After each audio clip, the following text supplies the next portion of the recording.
sejauh mana prosesnya, karena kami sudah mendapatkan SP2HP, ada oknum yang dipanggil tapi dengan alasan yang tidak patut, tidak bisa hadir 2 kali. Sehingga kita mau tanya seperti apa kelanjutannya kalau ada oknum yang dipanggil dengan alasan yang tidak patut. Yang kedua, saya mendapatkan informasi ada keterlibatan oknum anggota kepolisian di dalam persoalan ini. Nah, itu tadi dari pengembangan. Nah, itu akan dipanggil. Kami tidak akan menjelaskan dari unit mana atau mana. Anda silakan tanya langsung ke penyidik bahwa patut diduga ada keterlibatan oknum di sini atau setidak-tidaknya dia tahu di dalam peristiwa ini. Biasanya Bang, P21 itu kan antara seminggu atau sebulan gitu ya Bang, untuk orang dipanggil itu. Maksudnya mungkin Anda tak salah bertanya mungkin. Kalau P21 itu kasus dilimpahkan ke kejaksaan. Ya, mungkin yang Anda tanya panggilan. Ya, mungkin supaya Anda jangan salah bertanya. Jadi bukan P21, belum ada sampai ke sana. P21 itu urusannya di kejaksaan. Biasanya itu menjadi kewenangan penyidik untuk memanggil. Nah, kami harapkan segera, karena ini sudah hampir 2 tahun ya Rin ya, untuk mencari keadilan. Dari Februari ke Februari ini sudah bulan September. Seperti dia tadi sempat ngomong. Mungkin ada penjelasan dari dalam tadi kenapa oknum ini tidak mau dipanggil atau datang 2 kali pemanggilan. Nah, Anda tanya kepada penyidiknya. Jangan ke saya, kalau saya penyidiknya saya datengin. Jadi saya tidak mempunyai kewenangan yang diberikan oleh hukum untuk memanggil paksa seorang saksi yang tidak patut untuk tidak hadir.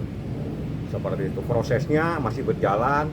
Penyidik akan memanggil oknum anggota dari kepolisian yang patut diduga tahu persoalan ini. Jadi ini melibatkan juga apakah dia itu menjadi pasif atau hanya dia nonton, kita nggak tahu seperti apa. Ya, jadi saya harapkan juga karena ini sudah ada oknum yang patut diduga tahu dengan persoalan ini, kami minta juga dari Irwasum untuk memantau ini persoalan setahun lebih Bapak. Kasihan ini rakyat kecil mencari keadilan. Kasihan dia udah sampai dia pernah didatangin. Coba kamu cerita bagaimana didatangin, terus kamu mau dikasih apa untuk mencabut ini laporan? Ya, saya mau dikasih sejumlah uang dengan itunya saya harus cabut laporan. Gitu. Intinya sih sebenarnya saya di sini cari keadilan. Saya bukan cari uang. Jadi saya cari keadilan untuk suami saya. Saya datang ke sini ingin menanyakan perkembangannya. Sudah hampir 2 tahun lah saya. Jadi saya di sini bersama Bang Fahmi menanyakan gimana sih sebenarnya kok sampai lama seperti ini. Karena saya istri seorang supir. Tapi saya percaya kok sama Polres Metro Jakarta Selatan, dia akan memproses. Cuman saya di sini hanya menanyakan bagaimana perkembangannya dan sampai gimana. Jadi saya luruskan kembali, kasus yang dilaporkan itu pasal 333, merampas kemerdekaan seseorang. Kalau merampas kemerdekaan seseorang itu adalah seseorang tidak bisa pulang 1 hari saja, itu merampas kemerdekaan.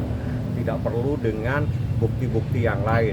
Ada saksi, ada fakta, ada saksi tahu dia nggak bisa pulang-pulang, ada istrinya, suami saya nggak bisa pulang-pulang. Itu sudah terjadi, patut dugaan tindak pidana perampasan kemerdekaan sudah terjadi. Saya serahkan kepada penyidik, ini mau dibawa kemana ini masalah setahun lebih sudah. Harga 50 juta ya Bu ya, ditawarinnya. Pas itu sama yang statusnya Nindi yang dicekal itu bagaimana? Ini kan kemarin kan udah diperpanjang 20 hari. Sekarang kan udah lewat nih Bang. Iya. Nah itu bagaimana kelanjutannya? Tanya ke dalam yang nyekal. Kalau saya yang nyekal, saya cekal terus. Kalau yang 50 itu bagaimana? Yang 50 juta itu gimana ceritanya? Kamu didatengin siapa? Kalau kamu ditawarin 50 juta gimana ceritanya? Saya didatangi seseorang yang mengaku temannya. Saya diiming-imingin sejumlah uang. Terus suami saya dikasih pekerjaan. Istilahnya pekerjaan yang sekarang suami saya freelance gitu. Cuman saya di sini, saya katakan lagi, saya di sini bukan mencari uang, saya mencari keadilan suami saya. Yang sampai sekarang pun suami saya masih takut. Tapi benar 50 gitu. Untuk nominalnya ya kurang lebih. Tapi selama 2 tahun udah berapa kali didatengin sama orang seperti itu? Oh, sudah nggak tahu lagi berapa kalinya Mbak. Bahkan ada yang seminggu mentereng-tereng sampai tengah malam. mencari suami saya, mencari alamat suami saya, ya gitu.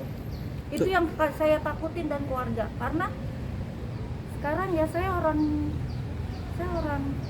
susah, saya orang yang awam, didatengin orang yang nggak jelas, otomatis saya dan keluarga terutama anak-anak saya ya takut lah mbak.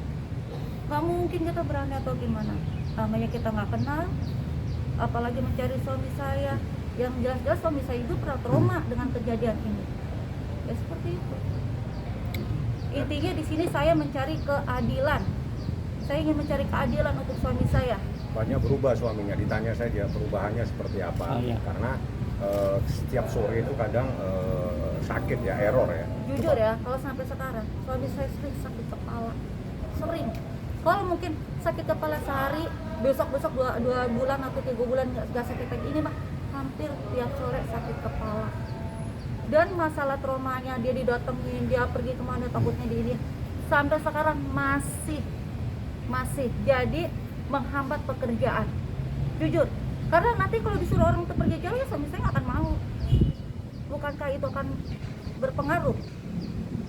Makanya saya bilang sekali lagi, saya di sini mencari keadilan untuk suami saya. Seperti itu. Bang, itu bang hasil dari